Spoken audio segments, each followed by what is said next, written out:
5월달 가정의 날인데 여러분 가정에 평안하고 화목하고 행복하고 좋은 가정 되시길 예수님 이름으로 축원합니다.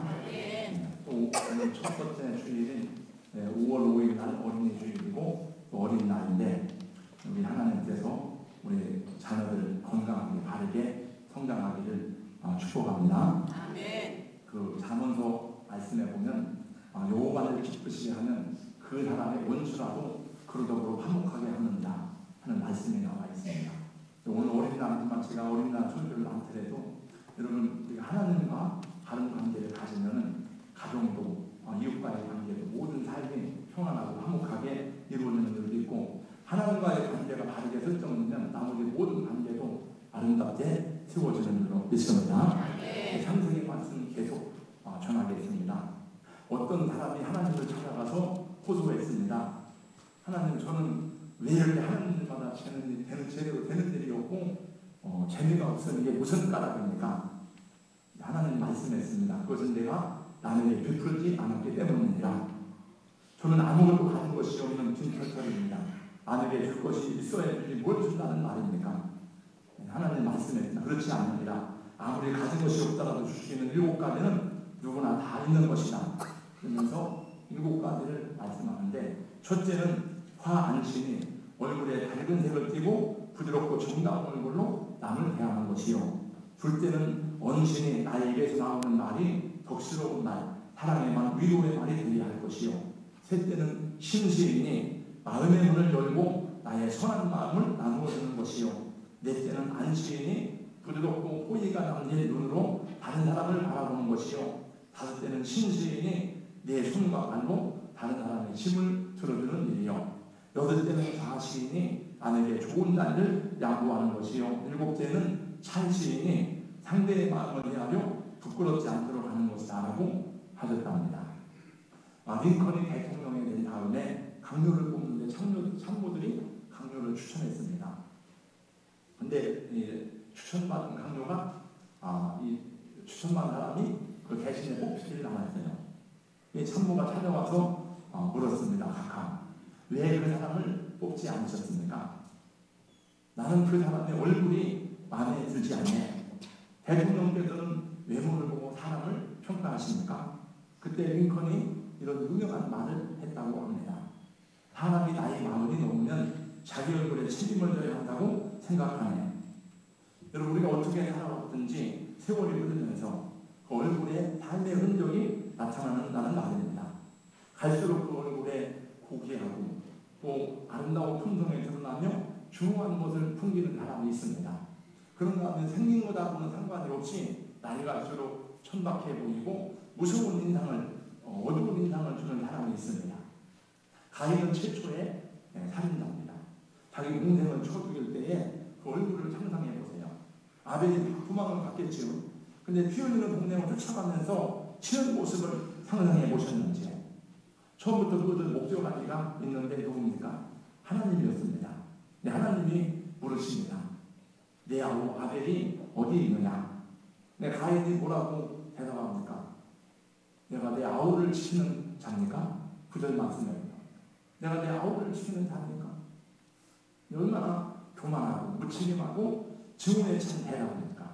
그러니까 죄에 대한 두려움, 죄의식, 부끄러움이 없는 가인의 모습을 보세요.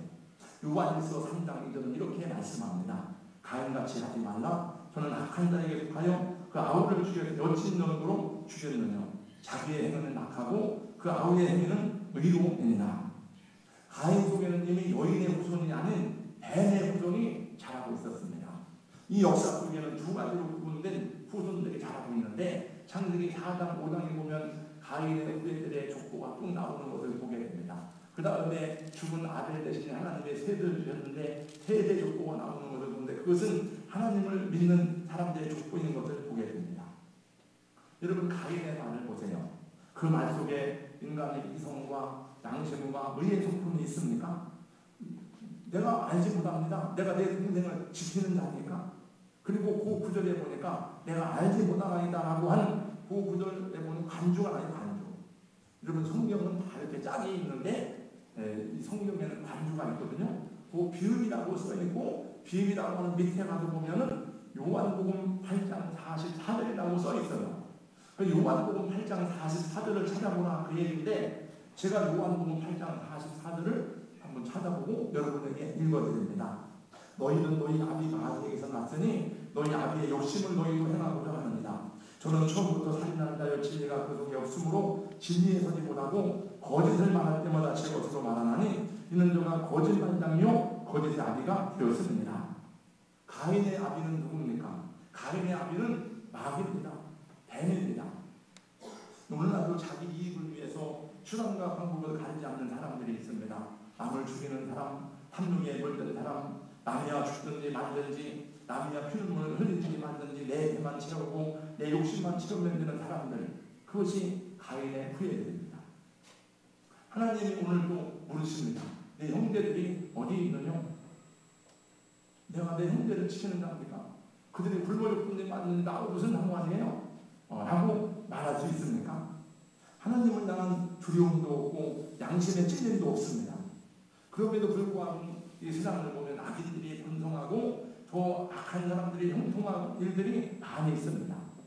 시편 73편 말씀에 보면은 시인은 내 악인의 형통에 대해서 고민하고 괴로워하다가 실족할 뻔했다고 하는 그런 고백을 합니다.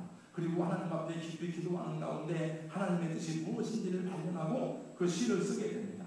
그 내용에 보면 이런 고백이 이런 말이 나옵니다. 그 악인들에게는 교만이 저희 목걸이요 강포가 저희 입는 옷이며 살찜으로 저희 눈이 솟아나며 재물이 더하도다. 저도 생각할 때 하나님께서 왜 악인의 형통을 허용하시는지, 왜 가인의 형벌을 유보하시는지에 대해서 답답할 때가 있습니다. 아마 제가 신실해도 못해서 신실하지 못해도 그렇겠습니다만, 하나님 왜 하나님의 악인들의 심판을 유보하시고 왜 의인들의 고난을 허락하십니까? 하나님 의인들에게 상을 주고 의인들을 잘되게 하고 악인들을 심판해야 되지 않습니까? 라고 하는 생각을 해보게 됩니다. 이 세상에는 하나님이 없음에도 불구하고 잘 사는 사람들이 많이 있습니다. 옳지 못한 사람들이 더 많이 누리고 악한 사람들이 더 큰 권세를 누리는 일도 세상에 얼마나 많은지 모릅니다. 그 많은 신앙인들의 고민 가운데 하나가 그것이었습니다. 하나님의 정의가 어떻게 실현됩니까? 하나님의 의로운 심판은 이 현실 속에 어떻게 나타나는지에 대해서, 그래서 믿음에 실족한 사람들도 있음을 보게 됩니다. 성경에 나오는 믿음의 손님들도 그것을 고민하고 그것을 하나님께 묻는 내용이 많이 나옵니다. 혹시 여러분들 가운데 그런 고민을 해보신 적이 있는지요? 우리는 그 성경 속에서 답을 찾아야 됩니다. 하나님 말씀 속에서 우리의 문제에 대한 답을 찾고 우리가 고민하는 것에 대해서 하나님 말씀을 묵상할 때에 하나님 주신 확신 속에 구할 때에 우리 믿음이 흔들리지 아니하고 하나님을 신뢰하고 나갈 때에 하나님께서 우리의 걸음을 정오의 뒷같이 우리의 삶을 하나님의 은혜로 인도하시게 된다는 것을 말씀하고 있습니다. 시편 73편과 37편 읽어보세요. 악한 자에게는 그 형벌이 유보된 것이지 용서받은 게 아닙니다. 그 형벌이 면제된 것이 아닙니다. 그 인생의 문제가 해결된 것이 아닙니다.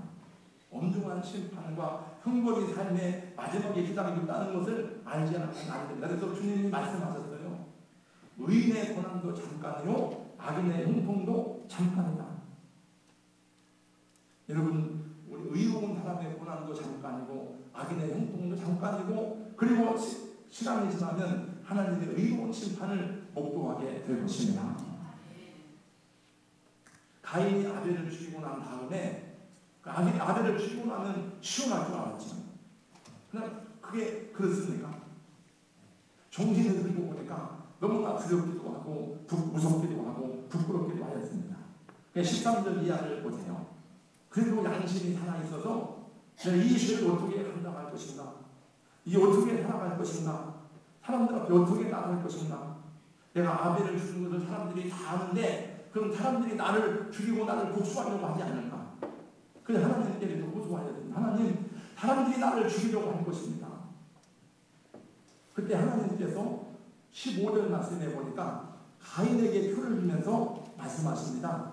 가인을 만나는 사람들이 가인을 죽이지 못하도록 복수하지 못하도록 표를 주면서 가인을 죽이는 자는 벌을 7배나 더할 것이라고 말씀했습니다. 여러분, 악한 사람의 형벌을 받아야 될 사람이 있을지라도 여러분이 대신 판단하고 여러분이 심판하지 않기를 주님의 이름으로 권장합니다. 여러분 심판의 손은 주님께 있습니다. 심판하는 걸 하나님께 맡기시기 바랍니다. 여러분이 판단하고 여러분이 심판하고 여러분이 죽이면 우리도 또 다른 살인자가 되는 거예요. 가인에게 주신 표가 무엇일까 생각해 보았습니다.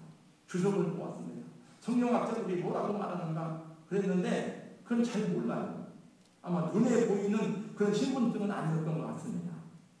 근데 우리가 이 세상을 살아가는 가운데 인생의 행적과 일련이 그 얼굴에 드러나게 되어져 있습니다. 그래서 그 가인의 모습에 그것이 드러나도록 했다는 것을 의미한다고 볼 수가 있어요. 여러분 다음 구절들에 주목해 보세요. 말씀해 보니까 가인이 여호와를 떠나서 가인이 하나님을 떠났습니다. 그리고 에덴 동쪽 논 땅에 거주하더니 했습니다. 이 못이라고 하는 말을 밑에 주석을 뭐라고 했는가 하면은 유리하다. 유리하다는 말은 방황하다 그런 뜻입니다. 이것은 지리적인 의미보다도 하나님이 없는 인생의 현주소를 말하는 거예요. 참평안과 안식이 없는 방황하는 인생의 모습을 보여줍니다. 여러분 하나님이 없는 인생은 성공 같지만은 성공이 아닙니다. 그가 돈이 많아도 지식이 많아도 하나님이 없다면 그 사람은 성공하는 사람이 아닙니다. 여러분 예수 믿는 삶이 복된 삶이고 승리하는 삶이고 영원한 생명이고 성공의 삶인 줄로 믿습니다. 가인도 결혼을 하고 자녀들을 낳았습니다. 그의 그 자손들도 성을 쌓고 결혼을 하고 자녀들을 낳았습니다. 그 자손들 가운데 유발은 수금과 청소를 만들어 불기도 하고 두발에가 있는 동철로 날카로운 시계를 만들었습니다. 창칼을 만들었겠죠. 무기를 만들었겠죠. 그래서 이 성경을 보면서 우리가 깨닫는 것 가운데 하나는 이 세상 문명을 추구하는 사람들은 가인의 후예, 가인의 문명, 가인의 문화가 더 빨리 발전하는 것을 보게 됩니다.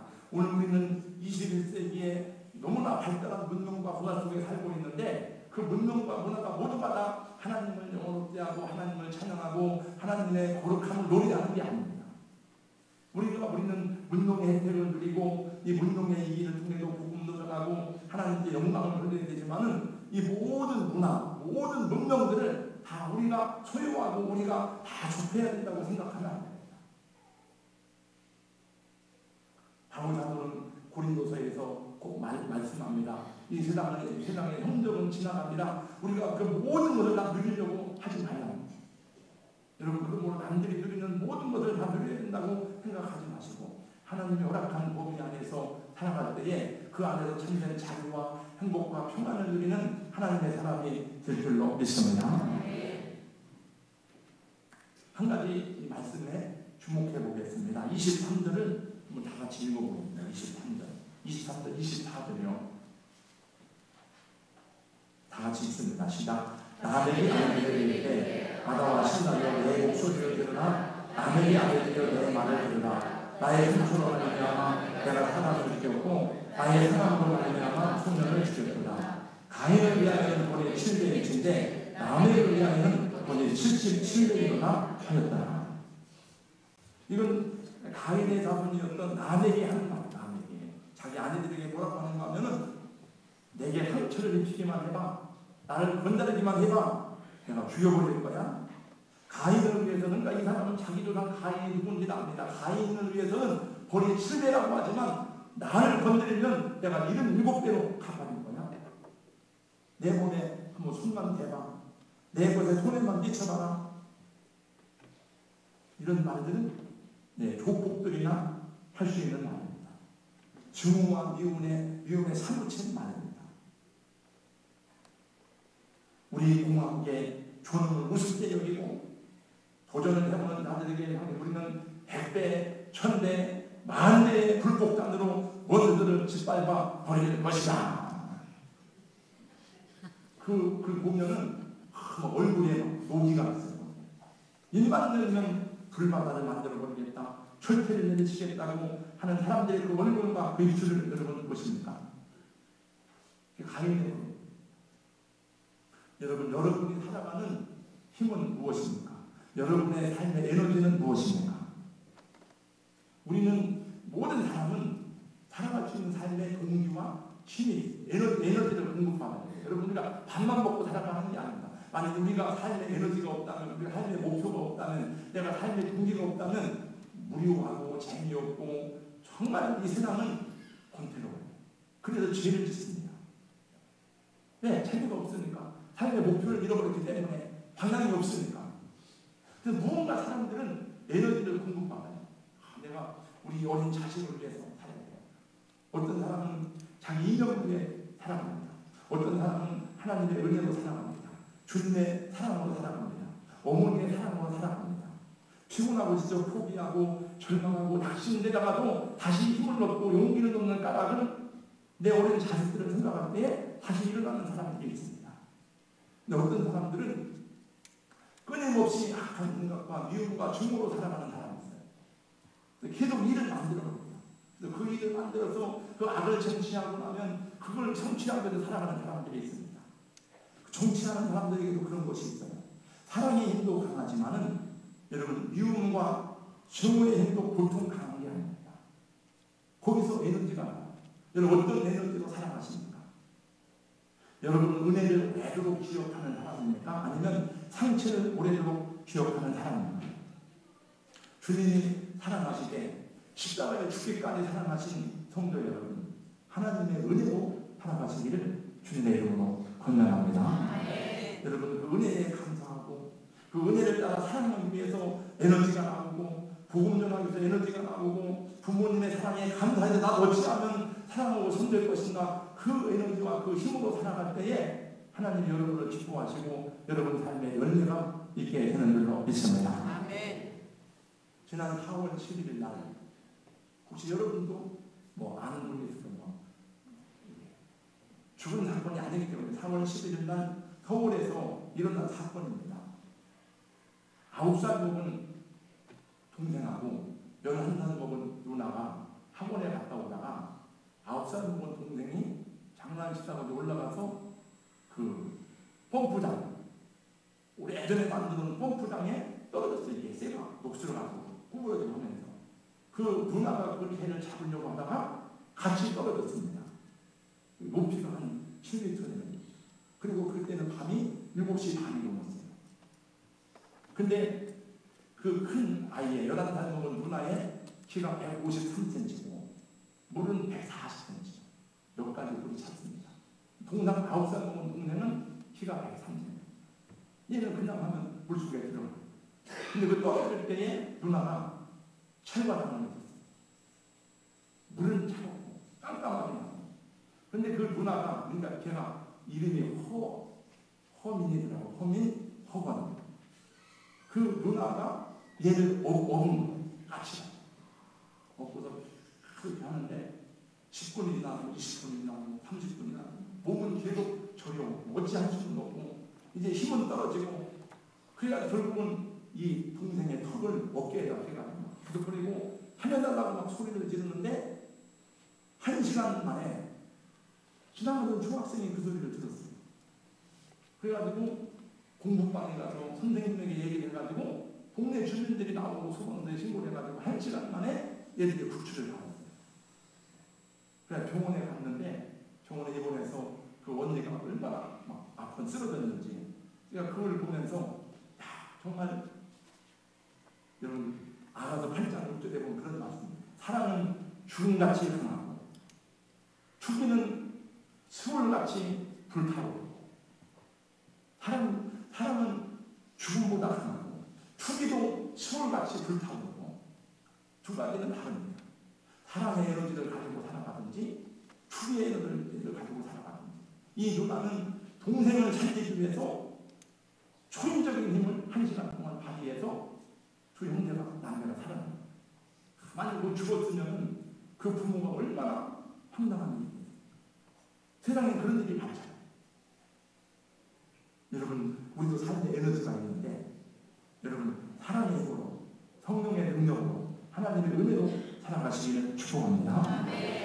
독한 시기심과 분노와 증오로 살아가는 사람들은 가인의 표식을 가진 사람들이에요. 가인의 표식을 가진 사람들은 사람들이 가까이 하지 않습니다. 사람들이 그 표식을 알아봅니다. 조직폭력배나 불량배들은 일부러 자기 몸에 흉악한 문신을 새긴다고 합니다. 왜냐하면 그래야 자기도 자기 정체성을 알아. 내가 이런 사람이다. 내가 조폭이다. 그리고 다른 사람들에게 그것을 통해서 위협을 주는 것입니다. 나는 이 표시가 안 보여? 나는 가인의 후손이야? 나를 건드리면 죽어? 여기 그러잖아요. 가인을 건드리는 사람은 거리 실패지만 나를 건드리면 77배로 내가 갚아주겠다. 그런 사람들이 가지고 있는 얼굴 표정이나 복장이나 숨기고 있는 흉기들이 가인의 표시입니다. 그런 사람은 건드리지 않습니다. 그런 사람하고 싸워서 이기려고 하지 마세요. 그냥 피해가요. 또 하나님을 대적하고 우상 숭배하는 것도 가인의 표식임을 말씀하고 있습니다. 하나님께서 육체를 조사하는 사람들이 있음을 말씀하면서 갈라디아 5장 19절에 이렇게 말씀했는데 혹시 여러분에게 무엇이 해당되는지 한번 들어보세요. 육체의 일은 분명하니 곧 음행과 더러운 것과 호색과 우상 숭배와 주술과 원수 맺는 것과 분쟁과 시기와 분냄과 당지는 것과 분열함과 이단과 투기와 술 취함과 방탕함과 또 그와 같은 것들이라. 이런 일을 하는 자들은 하나님의 나라를 유혹으로 받지 못할 것이요. 이런 그런 일을 하는 사람은 하나님의 나라를 유혹으로 받을 수가 없습니다. 그 사람들의 삶의 목적은 목에 힘주고 다니는 것입니다. 육체를 뽐내고 교만하게 으스대는 다니는 것이 전부입니다. 그들 앞에서 사람들이 슬금슬금 피해 다니고 그것이 자기는 자랑스러울 뿐입니다. 그래서 못다는 유리하고 방황한다는 뜻을 가지고 있어요. 그러나 중요한 사실은 여러분, 이 세상 어떤 누구도 그렇게 운명 지어진 사람은 없다는 것입니다. 여러분, 예수께서 오신 이후에 어떤 사람도 그렇게 팔자 되어지고 그렇게 운명되어진 사람은 없어요. 예수 안에 온다 보면 모든 것이 변하고 새롭게 되고 고칠 수 있고 여러분 새 인생을 할 수 있고 거듭나게 될 수 있고 하나님의 은혜 안에서 축복된 인생으로 살아가게 될 줄로 믿습니다. 혹시 여러분들이 읽어보신 분도 있을지 모르겠습니다. 이게 너무나 유명한 책이기 때문에 그러니까 당신도 살아 라는 책을 쓴 오이라 미스라는 현직 변호사입니다. 이 여인은 이 세상에서 정말 비참하고 추하고 더러운 밑바닥에서 살던 사람이었습니다. 1965년도 일본의 아나가사키에서 태어나서 중학교 1학년 때에 이진을 당했어요.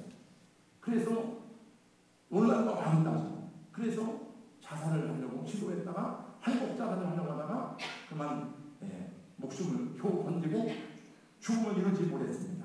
그래서 학교를 그만두고 폭주족이 되어서 그 문제하고 살다가 16살의 나이에 야쿠자 부모가 결혼했습니다. 그럼 진짜 야쿠자가 되기 위해 온몸에 문신을 하였지만 결혼 6년 만에 파병을 마쳤습니다. 그러다가 술집에 흘러 들어가게 되었고 온갖 남자를 접대하다가 자기 아버지의 친구를 만났어요. 술집에서. 깜짝 놀래가지고 하다가 그 아버지 친구가 설득하고 너 왜 여기서 이렇게 하냐. 그러니까 결국은 그를 끌어냈습니다. 그리고 그 삶을 청산하고 새로운 삶을 시작하려고 하였지만은 중학교 중퇴니까 취업도 안 되고 공부도 못하고 그러다가 그 아버지 친구의 도움을 가지고 공부를 다시 시작해서 끈질긴 공부 끝에 마침내 사법시험에 합격해서 변호사가 되었습니다.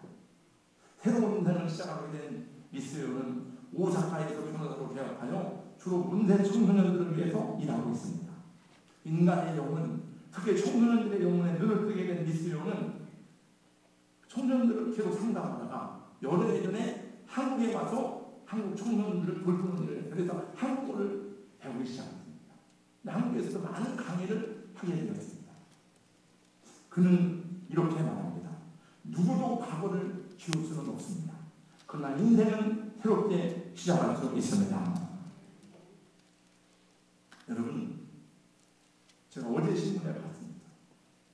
우리 한국의 초등학생들도 7명 중에 1명이 자살을 생각합니다.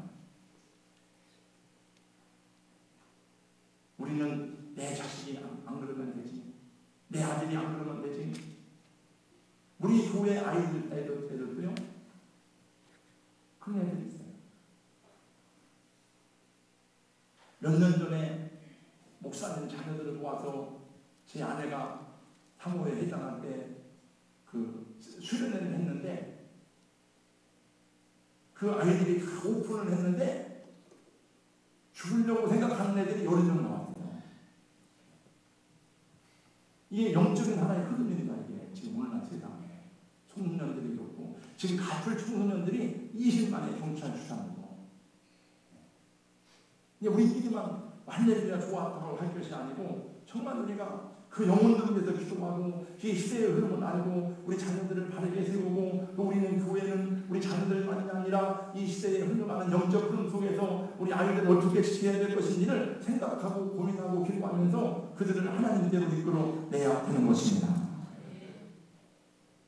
본래 사도 바울의 이름은 사울이었습니다. 그는 가인의 표시를 가진 사람이었습니다. 예수를 향한 증오심과 적개심으로 가득 차서 그의 꿈과 그의 가장 큰 목표는 교회를 만들어가는 것이었습니다. 예수 믿는 사람들을 잡아 죽이는 것이 그 인생의 가장 중요한 목표였습니다. 그래서 스데반 집사를 죽이는데 그는 앞장서고 증인이 되었습니다. 돌 던지는 건 똘마니들이 던지는 거고 이 사울은 뒤에서 다 조종하는 사람, 나쁜 사람이죠. 그러니까.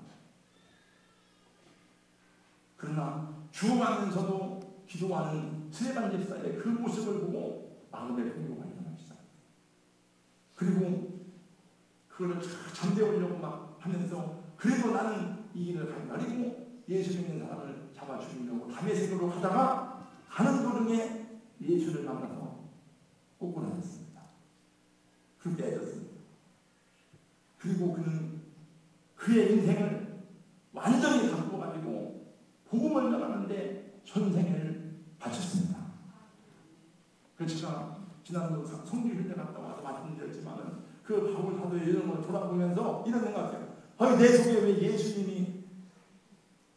예수님이 그동안 있어야 했는데 예수님이 아니고 왜 바울 사도가 들어있는 것 같아? 막 깜짝 놀랐어요. 그 바울의 그 모습을 보고 어떻게 그렇게 하셨을까? 그는 이렇게 말합니다. 내가 내 몸에 예수의 흔적을 가졌노라. 그 예수의 흔적이라는 말은 스티그마타라는 말이거든요. 옛날에는 노예들에게는 노예 문신을 찍어줘요. 낙인을 찍어줘요. 그건 지워지지 않아요. 또 우리 성지를 가서 보니까 양들이 막 수백 마리 양들이 다니는데 그게 한 주인이 아니라 주인이 각각 다르게 목공에게 맡긴답니다. 그럼 어떻게 내 것인 줄 아느냐? 거기다 낙인을 찍어놓는 거예요. 그럼 보면 저녁이 되면은 다 주인이 가는 거예요. 우리도 마찬가지입니다. 우리 다 똑같은 사람 같지만 내 인생의 주인이 누구인지 다 달라요. 근데 우리는 주님 할 때 우리가 말하는 주님은 예수 그리스도가 인생의 주인이다 하는 뜻입니다. 어떤 사람은 술이 주님인 사람이 있습니다. 어떤 사람은 정욕이 주님인 사람이 있습니다. 어떤 사람은 마귀 사탄의 주님인 사람이 있어요.